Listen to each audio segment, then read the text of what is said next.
प्राचीन भारतीय इतिहास के प्रमुख स्रोत, यानी दोस्त हम लोग प्राचीन भारतीय इतिहास से आज हम साहित्यिक स्रोत के बारे में आज हम यहाँ पर विश्लेषण करेंगे। और दोस्त हमने प्राचीन भारतीय इतिहास के प्रमुख स्रोतों का विश्लेषण पिछली कक्षाओं में किया था। यानी कि दोस्त आज हम यहाँ पर पहले स्रोत यानी कि साहित्य का स्रोत का आज हम यहाँ पर चर्चा करेंगे। देखिए दोस्त यहाँ पर साहित्य का स्रोत क्या, अब हम सबसे पहले साहित्य का स्रोत को समझेंगे कि एक्चुअली में साहित्य का स्रोत क्या। तो दोस्त यहाँ पर देखिए साहित्य का स्रोत वेद लिखित ग्रंथ है, यानी कि साहित्य का स्रोत क्या है, लिखित ग्रंथ है और लिखित रचनाएं हैं। ओके, देखिए लिखित ग्रंथ है, लिखित रचनाएं हैं और दस्तावेज है। यानी कि दोस्त यहाँ पर आपको ये समझना है कि प्राचीन भारत के राजनीतिक, सामाजिक, आर्थिक, ओके, फिर उसके बाद धार्मिक और सांस्कृतिक जीवन की क्या मिलती है, उनका जानकारी प्राप्त होता है। ओके, अब देखिए प्राचीन भारतीय इतिहास के पुनर्निर्माण में साहित्यिक स्रोत का अत्यंत महत्वपूर्ण स्थान। ओके दोस्त, यानी कि साहित्य का स्रोत एक ऐसा स्रोत है कि जिसके बारे में एक प्रमाण प्राप्त, यानी कि दोस्त प्रूफ हुआ।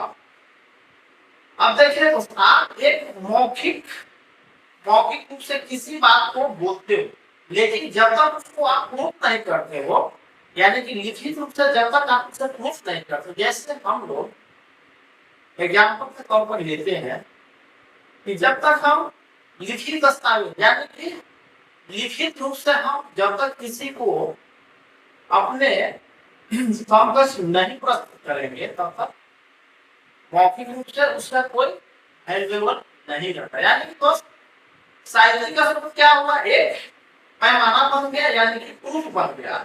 कैसे प्रूफ बना, लिखित रूप से। यानी कि दोस्त हमने साहित्यिक काम में क्या किया, सबसे पहले ग्रंथ को लिखा, यानी कि ग्रंथ को लिखा और उस थ्योरी को हमने लागू भी किया, यानी उस सोर्स को हमने लागू किया। कैसे लागू किया कि हाँ ये चीज ऐसे था तो ऐसे होया, ऐसे इस प्रकार से वगैरह वगैरह क्या हुआ, यानी परिघटित हुआ। तो इस प्रकार से हम पर साहित्य का स्रोत में हमको क्या किया, धार्मिक, सांस्कृतिक, सामाजिक, राजनीतिक, यानी कि अभी हम लोग जो भी प्रियदर्शी रूप से हम लोग परोक्ष रूप से जो भी हमने आकलन पाया वो सभी क्या है, मौजूद। कैसे मौजूद है, लिखित रूप। तो लिखित इतिहास का एक अलग सा वैल्यू बन गया, अलग सा महत्व बन गया। यानी कि ये साहित्य का स्रोत महत्वाकांक्षी स्रोत के रूप में उभर कर आगे की ओर क्या, यानी कि आगे ये काफी बिगेस्ट समझिए तो काफी बड़ा सशक्त बन गया, काफी शक्तिशाली बन गया, पावरफुल है। और इससे इतना मूल्यांकन किया गया कि इनसे तत्कालीन समाज, देखिए यहाँ पर तत्कालीन समाज, धर्म, राजनीति, संस्कृति जानकारी मिलती। अब देखिए पहले पॉइंट को समझेंगे साहित्यिक यानी धार्मिक साहित्य। अब देखिए धार्मिक साहित्य वेद, ब्राह्मण, आरण्यक, उपनिषद, रामायण, महाभारत और पुराण, ये सभी का यहाँ पर क्या हुआ, यहाँ पर लिखित दस्तावेज के रूप में प्राप्त किया, यानी लिखित रूप से इसे प्रूफ किया गया, रिसर्च किया गया। यानी दोस्त रिसर्च क्या है, यानी रिसर्च पेपर उस जमाने में, यानी कि धार्मिक साहित्य को रिसर्च पेपर के तौर पर बनाया गया। यानी अभी जो भी हम क्या करते हैं, जो भी साइंटिस्ट रिसर्च करते हैं, तो सबसे पहले क्या किया जाता है, रिसर्च पेपर के तौर पर रिसर्च बुक कंप्लीट किया जाता है और उस रिसर्च पॉइंट्स के थ्रू क्या किया जाता है, जो भी मकसद होता है उस मकसद को कंप्लीट किया। तो ये चीज क्या हुआ दोस्त, यहाँ पर धार्मिक साहित्य जो वेद ब्राह्मण आरण्यक उपनिषद रामायण महाभारत पुराण में यानी कि रिसर्च पेपर बनाए, यानी कि रिसर्च पेपर करने का मतलब हुआ ये धार्मिक ग्रंथ को एक नया पैमाना दिया गया, एक नींव डाला गया। यानी कि रामायण महाभारत क्या है, एक रिसर्च पेपर ही तो है, क्योंकि दोस्त उसका एक भी बात जो है क्या होता है झूठा साबित नहीं कर सकते, क्योंकि दोस्त वो सभी पॉइंट्स को, उस सभी श्लोकों को सार्थक किया गया, उन सभी श्लोकों को प्रूफ किया गया, साबित किया गया। तो साबित किए हुए पॉइंट्स पर किससे कैसे काट सकते, नहीं काट सकते, क्योंकि जो भी वहां पर पॉइंट्स रिसर्च किया गया, जो भी सोर्स किया गया, वो सब क्या है हकीकत में तब्दील हो गया है। अब यहाँ बहुत साहित्य क्या है, यानी कि लगभग बहुत साहित्य क्या है, एक धार्मिक साहित्य का ही एक फॉर्मेट है, नया फॉर्मेट, यानी कि धार्मिक साहित्य का मतलब बहुत साहित्य है, यानी धार्मिक साहित्य का ही नया नया क्या है, नया संशोधन साहित्य हुआ, यानी कि बौद्धिक साहित्य, यानी ये नया सब वही चीज है, लेकिन थोड़ा सा इसमें अलग सा क्या किया गया, थोड़ा सा थॉट्स को जोड़ा गया, और उस थॉट्स में बहुत सारे पॉइंट्स को यहाँ पर साबित किया गया। अब देखिए बहुत साइड में त्रिपिटक, देखिए त्रिपिटक, फिर उसके बाद जातक कथा, यानी कि जातक कथा, यानी कि दीपवंश, फिर महावंश, दीपवंश महावंश, फिर नेक्स्ट पॉइंट क्या है जैन साहित्य। अब देखिए जैन साहित्य क्या था मेरे भाई, यानी कि आगम क्रम से आप, यानी कि आगम क्रम से आप, यहाँ पर जैन साहित्य में मुख्य रूप से परिचर्चा किया जाता है। अब लौकिक साहित्य क्या हुआ, यानी कि लौकिक साहित्य में कौटिल्य का अर्थशास्त्र, प्रहर की राजकलम और पाणिनि की अष्टाध्यायी, पाणिनि की अष्टाध्यायी वगैरह वगैरह यहाँ पर क्या हुआ, यानी कि लौकिक साहित्य में ये सभी धर्म ग्रंथ को लिखा गया। अब देखिए यहाँ पर हम साहित्य का वर्णन हम किस प्रकार से करेंगे, यानी कि साहित्य का स्रोत का हम लोग किस प्रकार से विश्लेषण करेंगे, वर्णन करेंगे।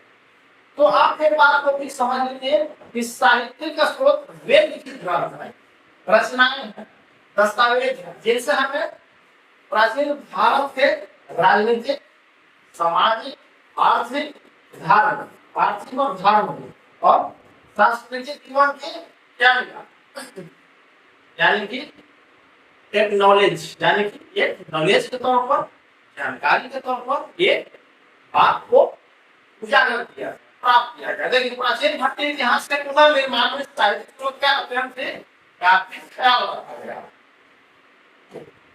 अब पहले पॉइंट को समझेंगे धार्मिक ग्रंथ। देखिए यहाँ पर हम धार्मिक ग्रंथ को किस प्रकार से समझेंगे, धार्मिक ग्रंथ से प्राचीन भारतीय, देखिए प्राचीन भारतीय समाज, धर्म, दर्शन, उसके बाद क्या हुआ जीवन पद्धति, यानी कि लाइफ सिस्टम, यानी कि लाइफ स्टाइल की जानकारी मिली। ओके, अब देखिए नेक्स्ट पॉइंट है धार्मिक ग्रंथ, यानी धार्मिक साहित्य। देखिए वैदिक साहित्य, वैदिक साहित्य क्या है दोस्त, यानी कि ऋग्वेद, सामवेद, यजुर्वेद और अथर्ववेद। अब ब्राह्मण ग्रंथ क्या होगा, देखिए ब्राह्मण ग्रंथ यज्ञ एवं धार्मिक कर्मकांड की जानकारी। देखिए ब्राह्मण ग्रंथ में यज्ञ एवं धार्मिक कर्मकांड, धार्मिक कर्मकांड, यानी धार्मिक कर्मकांड करने का मतलब हुआ कि जब आदमी का देहांत होता है तो कर्मकांड, यानी कि दोस्त कर्मकांड जो है ब्राह्मण ग्रंथ में है, यानी कि इसे ब्राह्मण ग्रंथ में उजागर किया गया, इसे ब्राह्मण ग्रंथ में एक नया मोड़ दिया गया। यानी कि दोस्त यज्ञ किस प्रकार से किया जाता है, धार्मिक कर्मकांड किस प्रकार से समाप्त होता है, यानी कि तो ये सब ब्राह्मण ग्रंथ है। लेकिन दोस्त देखिए वैदिक साहित्य और ब्राह्मण ग्रंथ दोनों क्या है, एक दूसरे का कॉम्बिनेशन है।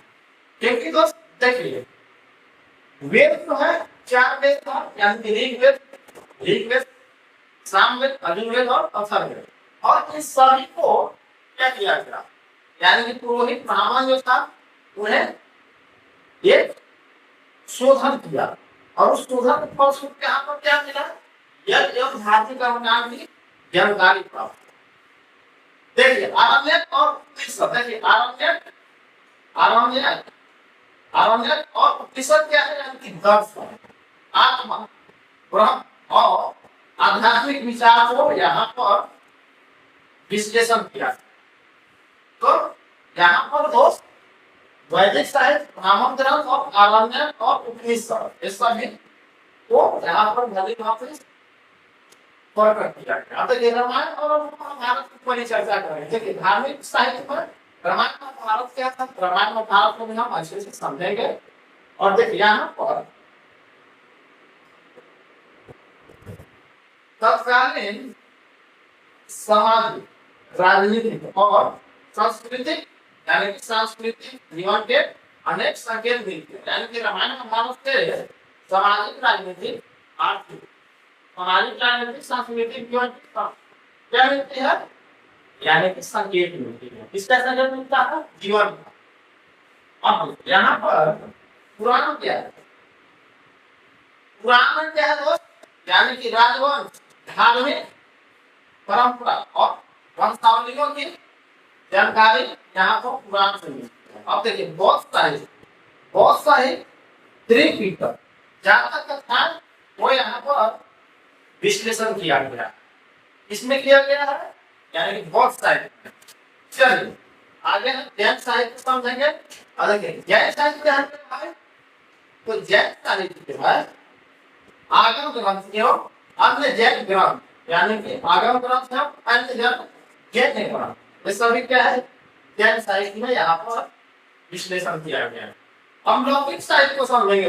लौकिक साहित्य क्या है, देखिए लौकिक साहित्य जो है धार्मिक उद्देश्य से अलग लिखे गए ग्रंथों से शास्त्र, राजनीतिक, अर्थव्यवस्था, यानी कि अर्थव्यवस्था और समाज की जानकारी मिलती है। देखिए लौकिक साहित्य नेक्स्ट पॉइंट को समझेंगे। देखिए यहाँ पर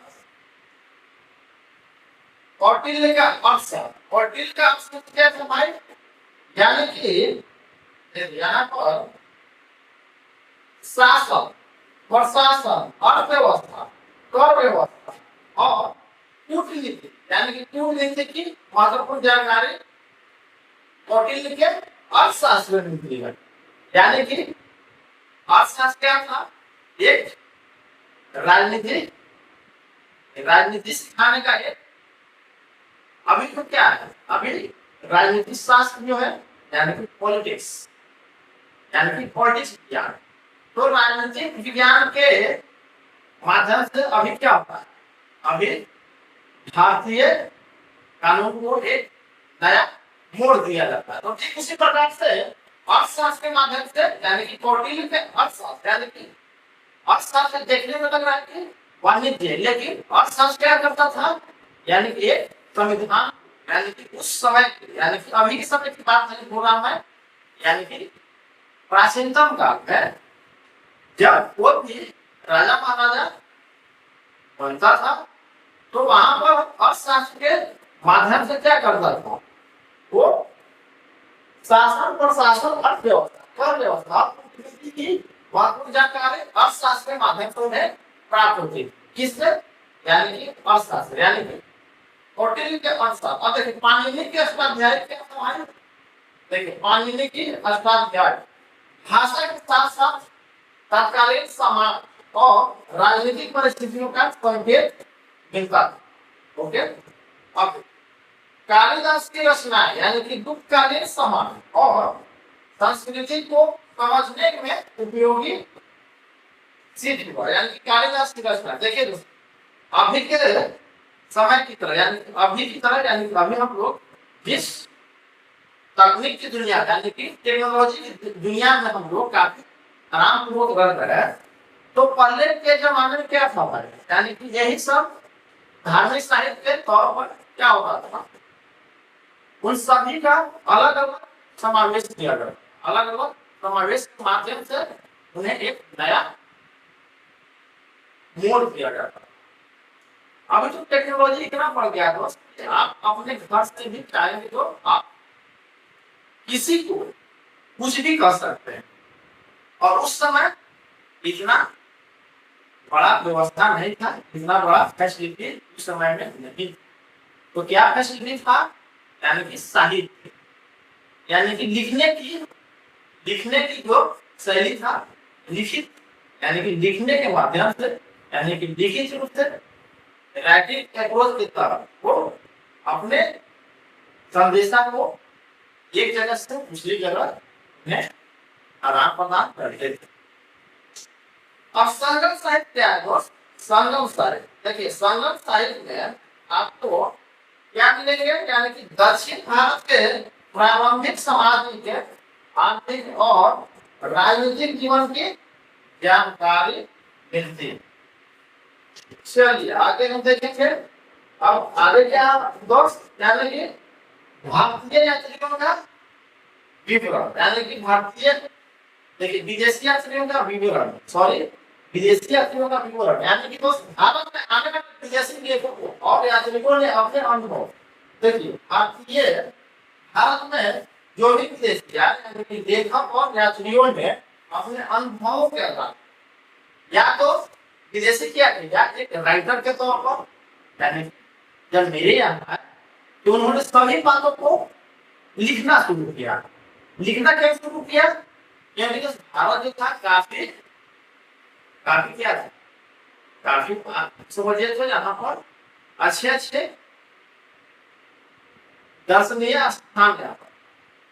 जब भारत का उन्होंने जब पूरे भारत का उन्होंने अच्छे से वर्णन किया, ऐसा फीलिंग हुआ, ऐसा अनुभव हुआ भारत में काफी खुशनुमा जगह, और इस खुशनुमा जगह को हम क्या करेंगे? एक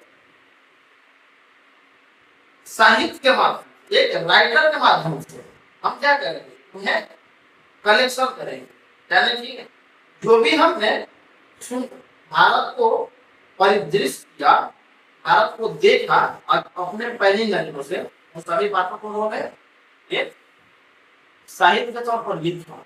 यानी कि दोस्त क्या हुआ? वो एक विदेशी लेखक बन गए। यानी कि जो विदेशी यात्री यहाँ पर घूमने के लिए आए, और वो विदेशी यात्री यहाँ पर एक राइटर बनकर अपने देश में, यानी कि लेखक बनकर। तो एक चीज जो है अपने अनुभव के आधार पर, यानी कि अनुभवों के आधार पर क्या हो भारत का वर्णन किया। अब भारत आने वाले विदेशी यात्रियों और लेखकों ने एक महत्वपूर्ण जानकारी प्राप्त। देखिए मेगा स्थानिक यानी कि इंडिका मौर्यकालीन भारत की जानकारी प्राप्त। फिर उसके बाद गुप्तकालीन भारत का विवरण किया। देखिए गुप्त काल में हायान आया था और वो भारत का विवरण किया, यानी गुप्त काल में हायान आया तो भारत का विवरण। फिर उसके बाद वेबसाइट हर्षवर्धन के समय का विवरण किया, यानी कि हर्षवर्धन के काल को उन्होंने काफी गंभीरता से लिया, यानी कि गंभीरता से लिया और उनके पूरे जीवन काल को उन्होंने कागज और कलम पर उन्होंने लिख डाला। वेबसाइट, देखिए वेबसाइट जो है हर्षवर्धन के समय का विवरण, यानी कि हर्षवर्धन के पूरे काल को उन्होंने लिख डाला, राइटर के तौर पर लिख डाला वेबसाइट। अब देखिए जो है बहुत शिक्षा महत्वपूर्ण की जानकारी प्राप्त, जो था बहुत शिक्षा का जानकारी प्राप्त। अब विदेशी यात्रियों को देखिए दोस्त, यहाँ पर भारतीय इतिहास के अध्ययन विदेशी यात्रियों के विद्वान महत्वपूर्ण साहित्यिक स्रोत है। ओके, अब भारत आने वाले विदेशी यात्रियों ने यहाँ के राजनीतिक सामाजिक और आर्थिक, धार्मिक और सांस्कृतिक जीवन का एक्सप्लेन किया, वर्णन। ओके, क्योंकि इनके विवरण से उन कालखंडों की जानकारी मिलती है जिनके लिए भारतीय स्रोत सीमित है। चलिए आगे हम देखेंगे। अब देखिए प्रमुख विदेशी यात्री, यानी कि प्रमुख मेगा स्थानिक यानी कि दोस्त मेगा स्थानिक थे मेगास्थानिक यूनान के थे, फायान चीन के, फिर चीन के और इससे चीन के। देखिए बस यहाँ पर मेगास्थानिक फायान वेनसान और इस देखिए यहाँ पर 1 2 3 4 1 2 फिर उसके बाद देखिए यहाँ पर फाया देखिए यूनानी नहीं देखिए यहाँ पर देखिए मेगास्थानिक जो था यानी कि यूनान में था और कब आया था यानी कि चंद्रगुप्त शासन काल यानी चंद्रगुप्त का जब शासन काल था तब वो आया मेगास्थानिक। फिर इसके बाद वेनसान आया, ये कहाँ का था? चीन का था और चंद्रगुप्त तृतीय के शासन काल में आया था। ओके, अब देखिए वेनसान में चीन का ही था और ये हर्षवर्धन के काल में आया था। इससे भी था चीन का और ये भी 7वीं शताब्दी में आया था यानी कि 7वीं शताब्दी यानी कि दोस्त 1 2 3 1 2 और यानी कि फायान वेनसान और इत्सेन ये चीनी यात्री और उन्होंने चंद्रगुप्त तृतीय हर्षवर्धन और 7वीं शताब्दी में आए थे। अकबर ने फारस का था, देखिए ये अकबर ने फारस का था और ये 11वीं शताब्दी में आया यानी 11वीं शताब्दी में कौन आया? अकबर नहीं आया। अब इब्न बतूता ये मोरक्को का था, इब्न बतूता मोरक्को का था, मोहम्मद बिन तुगलक के काल में आया। ओके चलिए अब हम मेगास्थानिक को समझेंगे। मेगास्थानिक को इसलिए समझेंगे क्योंकि मेगास्थानिक काफी इंपॉर्टेंट है और प्रतियोगी एग्जाम के लिए ये काफी विदेशी यात्रियों का विश्लेषण जो है मायने रखता है। चलिए हम यहाँ पर बारी से सभी विदेशी यात्रियों का विवरण भी करें। देखिए मेगास्थानिक यूनानी शासक सेल्यूकस का राजदूत था जो चंद्रगुप्त मौर्य के दरबार में आया था। ओके, देखिए मेगास्थानिक यूनानी शासक चंद्रगुप्त मौर्य के दरबार में आया था। देखिए यहाँ पर इंडिका जो है पुस्तक है और एक मौर्यकालीन भारत के अध्ययन का महत्वपूर्ण स्रोत भी है। ओके, उसने पाठ्यपुस्तक प्रशासन समाज ओके और आर्थिक गतिविधियों का विश्लेषण किया। ओके, कौन किया? मेगास्थानिक किया। चलिए आगे हम पढ़ेंगे।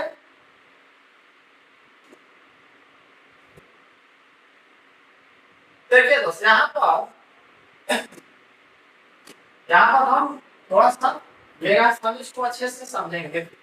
हिंदी क्या मौर्यकालीन भारत की जानकारी रखता है। आयाम जो है आयाम मौर्यकालीन भारत के समाज और बौद्ध धर्म की विवरण किया।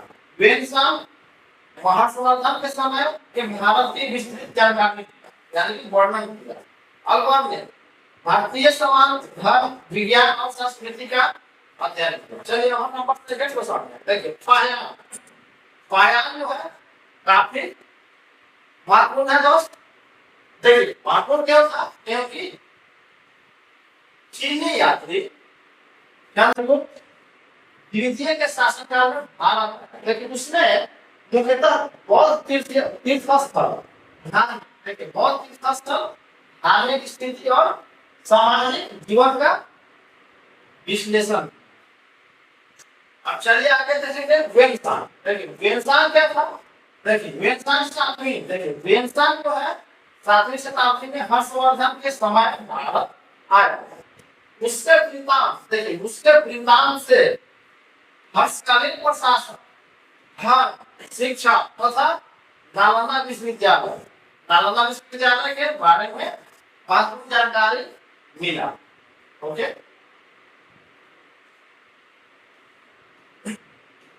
देखिए अल्बार्नी के बारे में हम समझेंगे। अल्बार्नी कौन था? यानी कि अल्बार्नी जो था देखिए, और वर्णिल जो था ये 11वीं शताब्दी में भारत है। उसकी प्रसिद्ध पुस्तक किताब उल हिंद। देखिए किताब उल हिंद, किताब उल हिंद क्या था? देखिए किताब उल हिंद भारतीय धर्म, दर्शन, विज्ञान, गणित, ओके, फिर उसके बाद समाज और रीति रिवाजों का विस्तृत अध्ययन किया। और किया अलवर में। इब्न बतूता, देखिए मोरक्को, मोरक्को यात्री यानी कि मोरक्को का था। इब्न बतूता कहाँ का था? मोरक्को का वासी था, मोरक्को का यात्री था। और दोस्त बतूता क्या किया? यानी कि मोहम्मद बिन तुगलक के शासन काल में भारत आया। ओके, उसकी पुस्तक रिहिला दिल्ली सल्तनत के प्रशासन, देखिए दिल्ली सल्तनत यानी दिल्ली के बारे में प्रशासन, दरबार, नगर, सामाजिक जीवन के जानकारी का उजागर किया। जानकारी को उन्होंने कलेक्ट किया। इब्न बतूता जो है दिल्ली के बारे में ग्रस्त। अब देखिए यहाँ पर थोड़ा सा कंफ्यूजन देखेंगे। कंक्लूजन हम क्या देखेंगे? कंक्लूजन में निष्कर्ष में विदेशी यात्री के विवरण भारतीय इतिहास के महत्वपूर्ण सहायक स्रोत, इनके वृत्तांतों से तत्कालीन भारत की ऐसी अनेक जानकारियां प्राप्त हुआ जो अन्य स्रोतों में स्पष्ट रूप से उपलब्ध नहीं है। हालांकि इनके विवरणों का उपयोग करते समय लेखक दृष्टि, भाषा और व्यक्तिगत उपाग्रह को ध्यान में रखना नेसेसरी यानी कि आवश्यक है।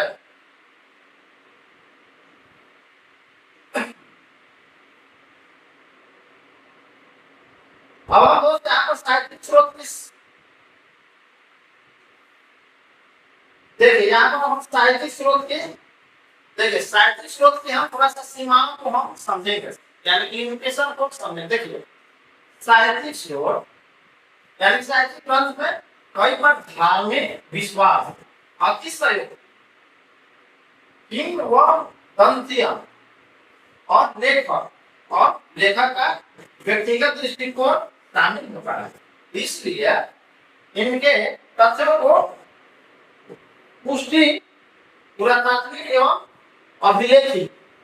अभिलेखीय स्रोत से करना आवश्यक है, यानी नेसेसरी।